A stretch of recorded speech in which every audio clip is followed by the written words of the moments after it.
Everyone, happy New Year. Happy New You.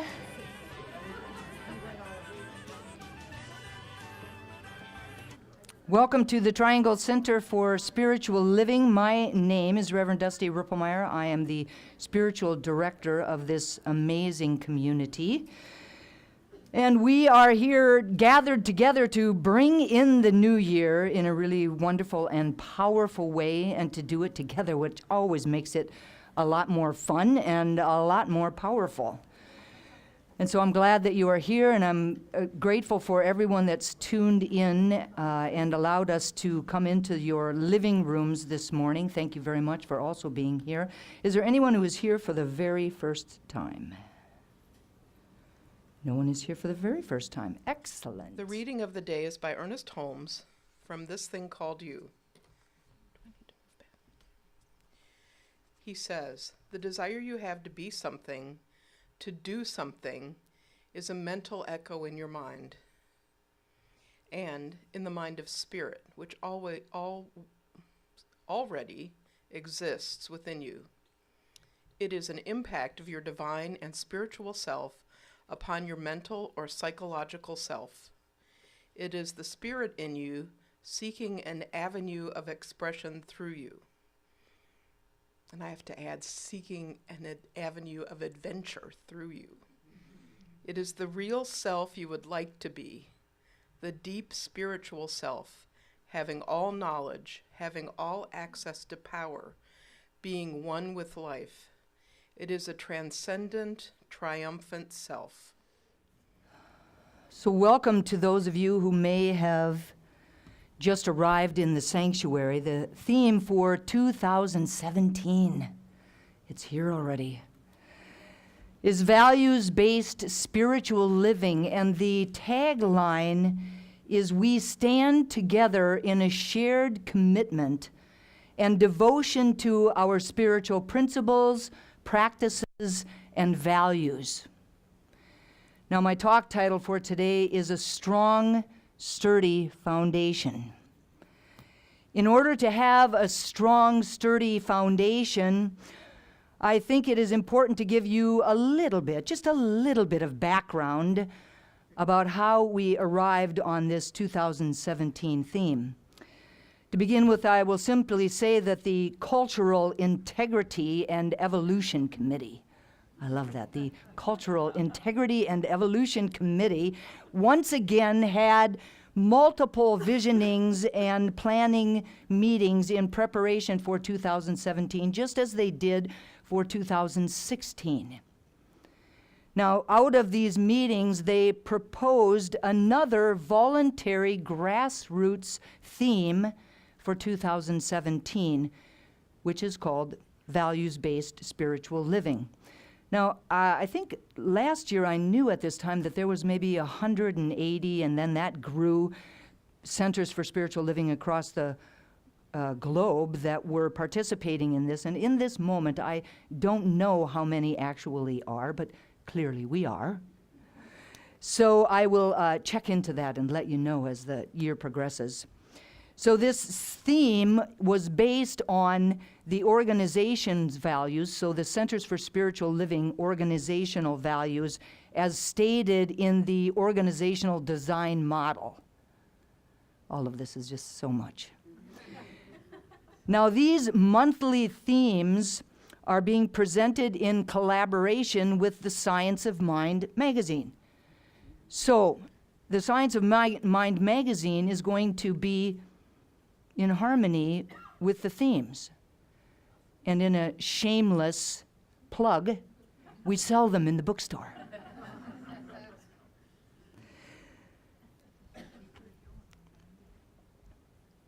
Now, the monthly themes for 2017 are January, spiritual living; February, diversity and inclusivity; March, education and growth, or improvement, as this says. I like growth better.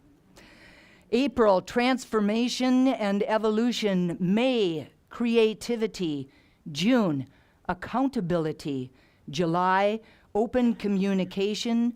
August, love, compassion, and caring. September, community service. October, love as safety. November, financial health and prosperity. And December, integrity. So now you have an idea about where we're going in this discussion on values-based spiritual living.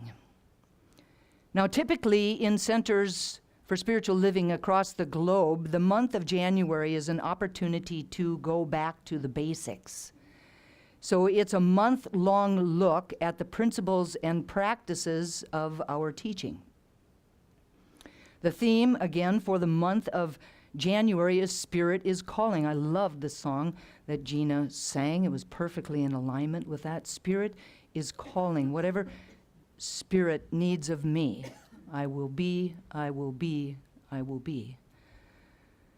Now, the spiritual value for the month of January is spiritual living, and the tagline for that this month is, as we learn and practice our philosophy, the science of mind, we live principle-centered, spirit-led lives and turn to our principles for guidance in all moments and all arenas of our lives. Now, I believe that a strong and sturdy foundation for spiritual living is our awareness of God and our awareness of the essence of God as who and what we are. It is our deeply embodied realization of our unity and oneness with God. Ernest Holmes said, spirituality may be defined as an atmosphere of good, the realization of God. It cannot and does not borrow its light from another, no matter how great or noble that other might be. It springs from within, coming from that never-failing fountain of life which quenches every thirst, whose source is in eternity, the wellspring of self-existence.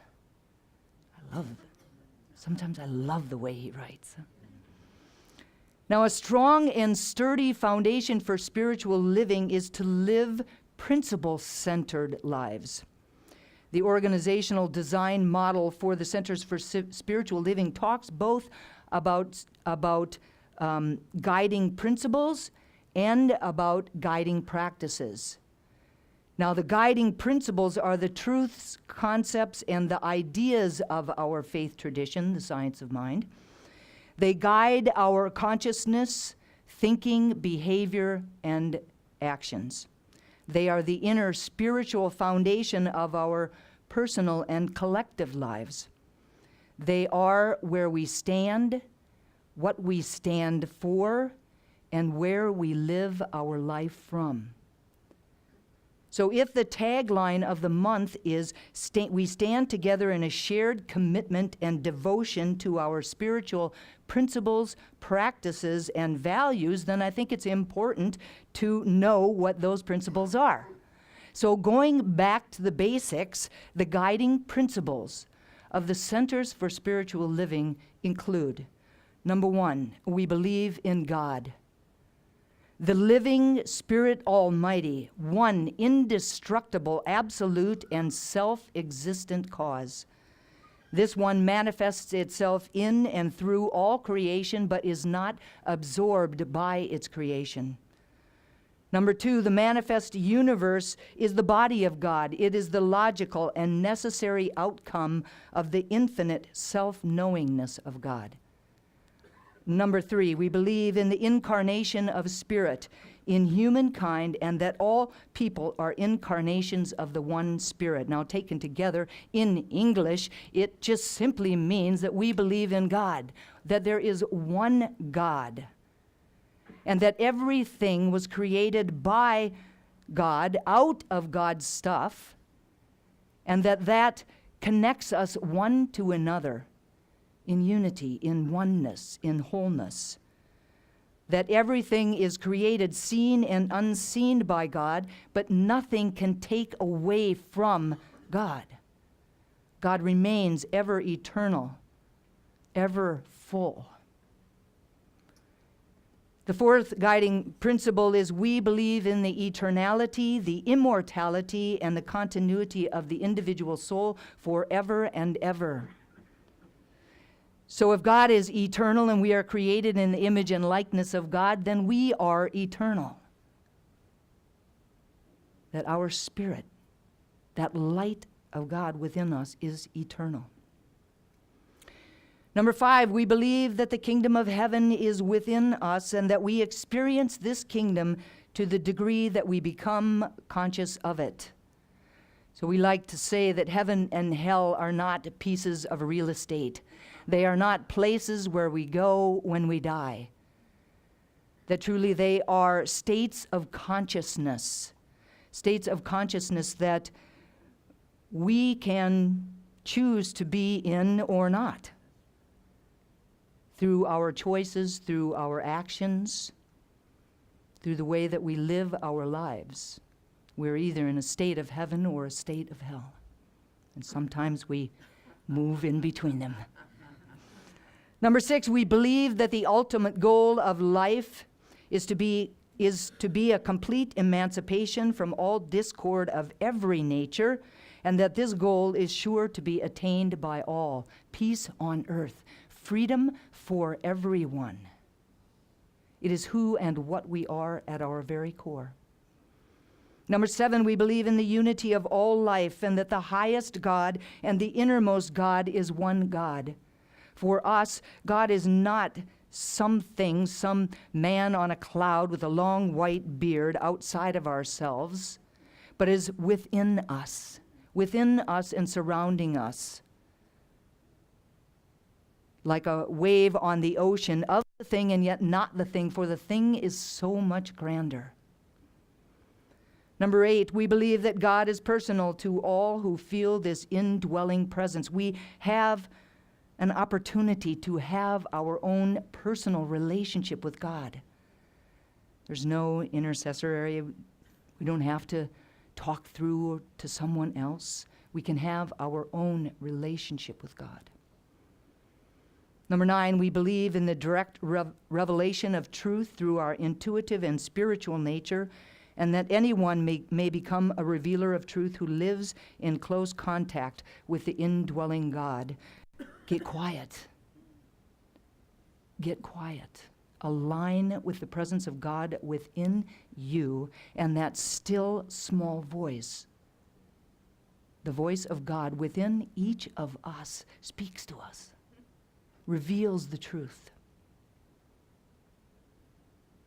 Number 10, we believe that the universal spirit, which is God, operates through a universal mind, which is the law of God, and we are surrounded by this creative mind, which receives the direct impress of our thought and acts upon it. God is creative.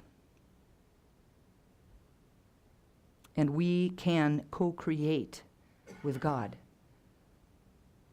Our words have power like God's words have power.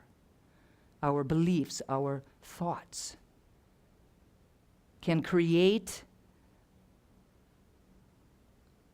and do create, have been creating, whether we did it consciously or unconsciously, our lives up until this point.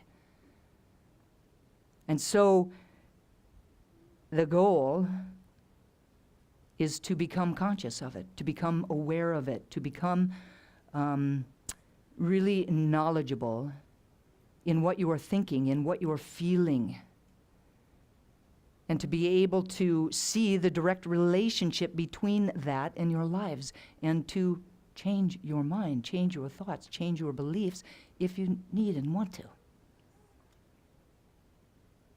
We believe in the healing of the sick through the power of this mind. Jesus said, "Pick up your bed and walk." And he also said, "And these things you can do and even more." When we are in alignment with the truth of who we are, when we stand firmly grounded, we can do anything. Anything is possible. Number 12, we believe in the control of conditions through this power of this mind.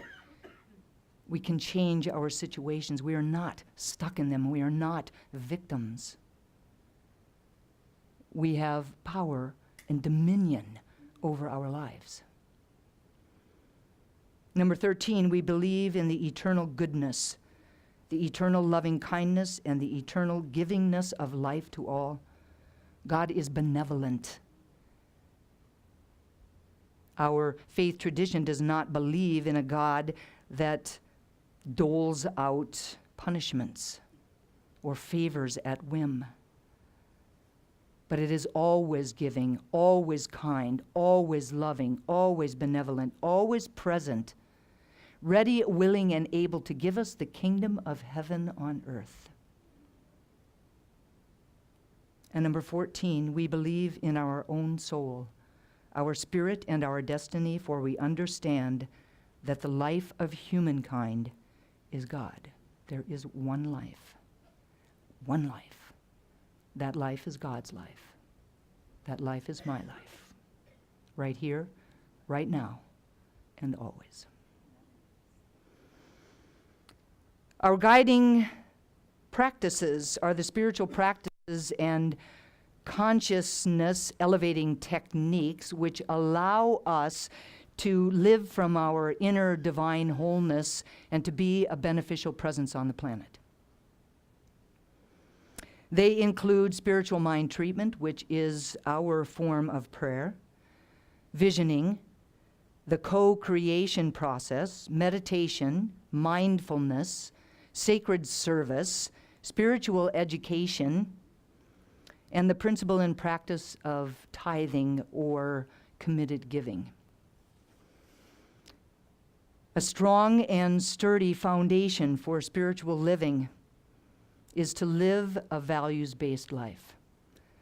Dr. Ken Gordon says, a value is an important and lasting belief or ideal that encapsulates what an individual holds to be good and desirable. Individual values influence our behavior and attitude and therefore serve as an expression for expression in all situations. A value exemplifies a person's principles and brings light and action to what the individual holds up as being important in life. So values are like a compass. They guide you towards your life's purpose. Values-based living is a deliberate and fulfilling way to navigate through the world. When one is aware of what your values are and truly live from the context of those values, then they begin to express their true, authentic self. To be authentic to our true nature, we must embody our personal values in all of our actions. To be authentic to our true nature and to serve life, we must act in accordance to what we hold to be important in life. Now, connecting to your core values and activating them in your daily life is the fastest way to feel nourished and the most direct route to personal fulfillment. When you're living from your values, you are living your best. Before you can begin a values-based life, however, you must uncover what your values are. So find some quiet time in a quiet space and reflect on a few questions such as these. What is important to me in my life? What gets me out of bed in the morning? When am I the happiest? What do I love to do with my spare time and why? What am I doing that when I'm doing it, time just flies? What twirls your skirt and floats your boat? Another practical idea to finding out what your values are is to think about your top 3 books and films. The ones that you come back to time and time again because they inspire you. So consider what it is about them that inspires you or moves you or lifts your spirit or sparks a yearning.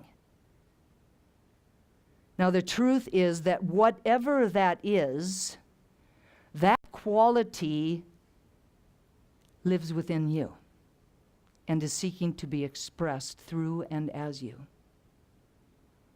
Another practical idea is to think about someone that you admire. Perhaps it's a celebrity figure or a historical figure or a master teacher or a family member or a friend. Think about the qualities that they have. Think about those qualities that inspire you or motivate you, those qualities that you really admire. And the truth is that you are attracted to that in them because it already lives within you.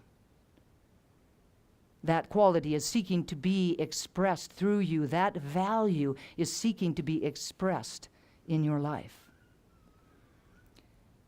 Now, to take the time to clarify your values means knowing exactly what your spiritual life aspires to, not as a future goal, but in the moment, in each and every moment. In other words, what do you value most in your life? Not from a moral value, but in the sense of what is most important to you. Now, maybe it could be peace or joy or family or honesty or integrity or compassion.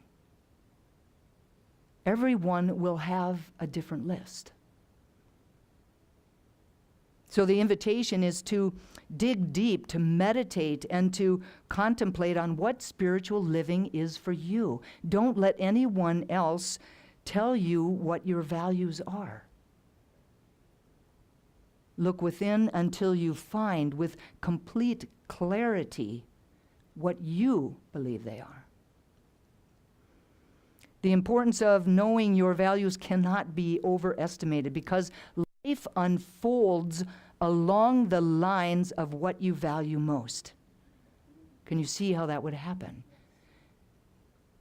By reflecting on and clarifying the values that are relevant to your current level of understanding, you stay focused on the cutting edge of your evolution. Our values help to define who we are and help us determine the choices that we make. Living our core values brings a depth and a richness to our lives. Our lives are filled with compassion, humility, self-respect, dignity, independence, and freedom when we are living from our core values. They liberate us. Our values liberate us from external influences. And they allow us to make conscious choices in all arenas of our lives. Understanding exactly what it is that you value is the perfect starting point for living this values-based spiritual life, for understanding ourselves and our motivations, for knowing where we are and where we're going. As you begin to reflect on your answers to those questions and begin to clarify your values, then you'll begin to really arrive at what is most essential to you. Most essential. Make a list of all of the values that come through your inquiry. Now, there's no rules about how many you should have, but really 10 to 15 is manageable. You could start there, or less.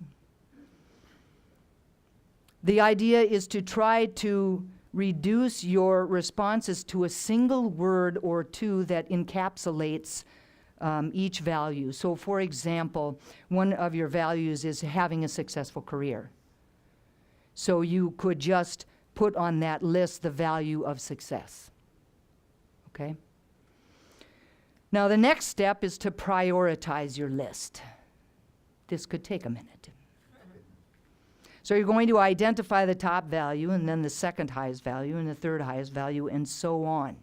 See, the shorter the list, easier. You're going to list them from top to bottom.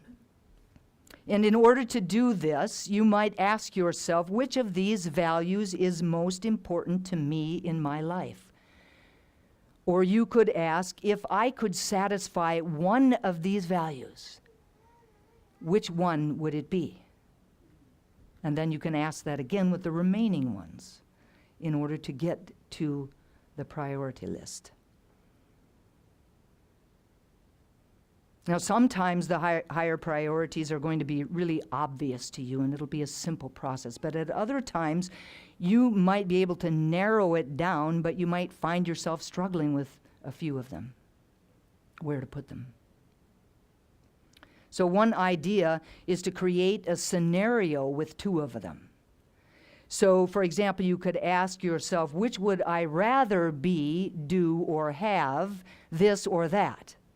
So, for example, love or peace, security or intimacy. Understand? Now, be honest with yourself. Just, this list is for you. This list is for you. So be honest with yourself and rank the values in order of what is most important to you. Values, the good news is, this is good news, the values don't hold a permanent position. You can move them around. You can change the list subtly or dramatically. You can always re-examine them. You are not your values, but they're simply a compass to hold up to the living of your life. Now, the underlying truth is that we really need to re-examine them, because if we continue to live our lives from our current values, then you can expect and you will get everything that you are already getting. Nothing much will change. So it might not be a problem, but I would venture to guess that there is some part of you that is not entirely satisfied with either your whole life or some part of your life, and that you would love for things to change. Yes? You don't have to out yourself.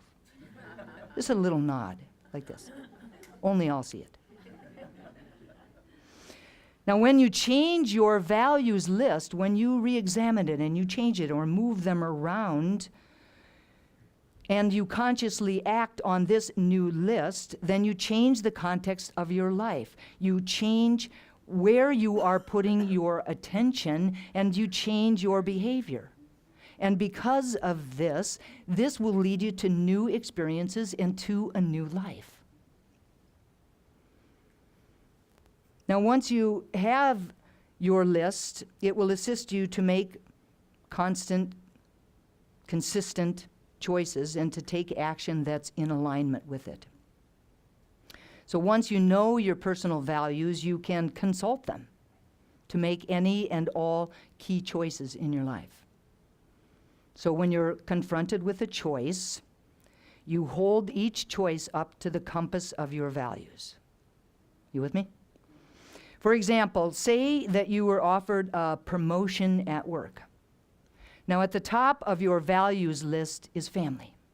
Somewhere down the line in order is success.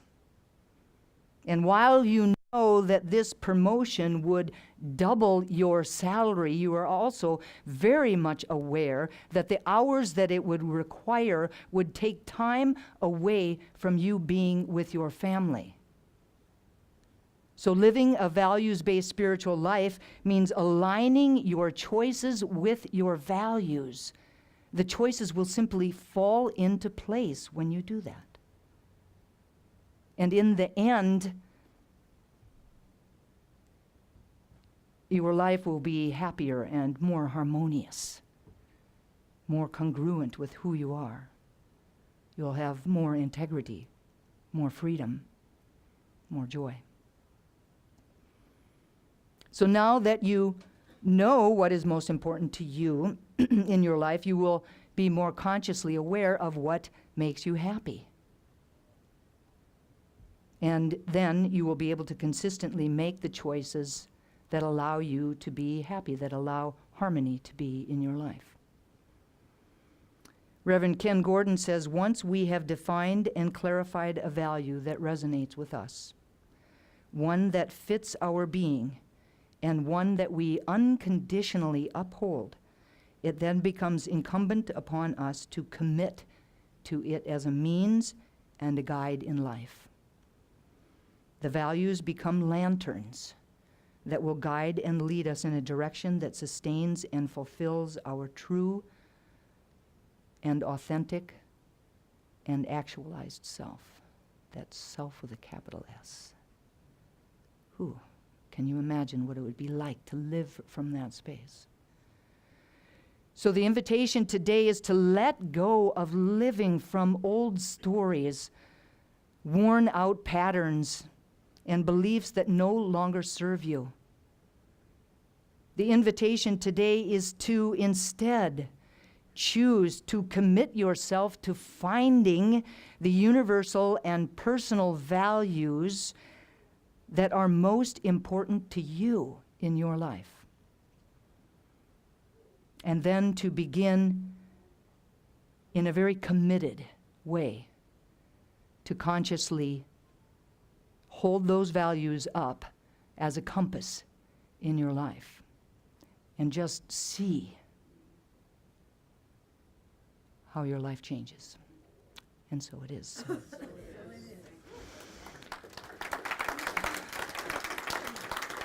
So I invite you to turn within.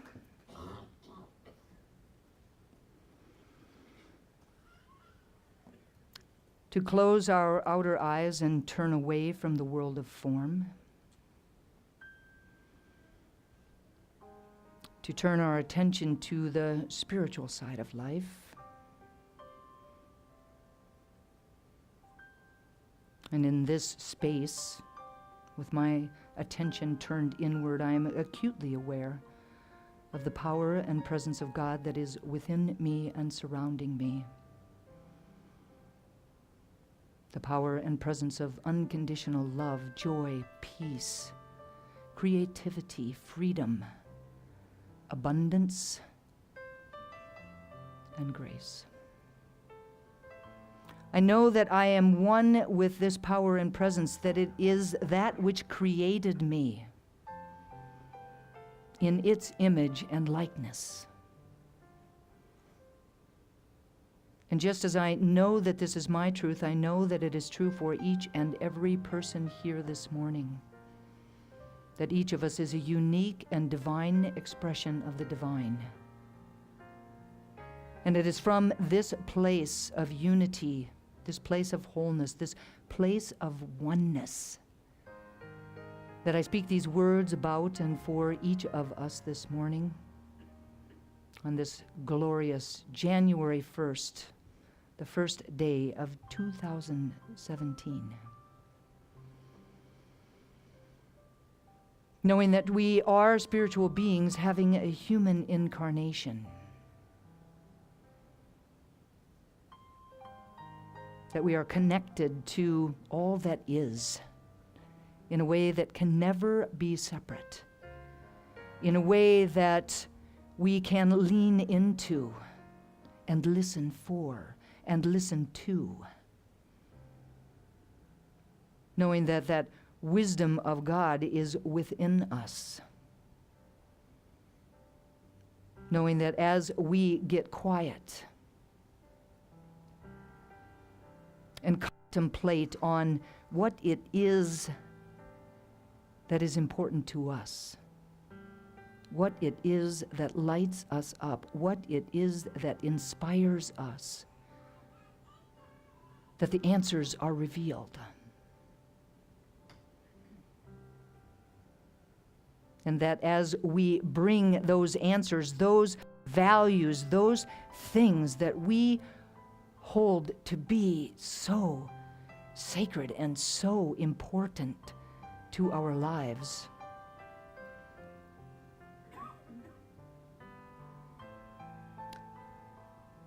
that we think the thoughts, believe the beliefs,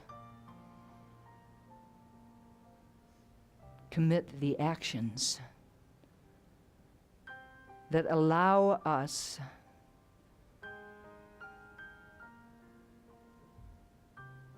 to, without fail, create the life that we love. That which inspires us can inspire our life when we align ourselves with it. And when we do so, we inspire others,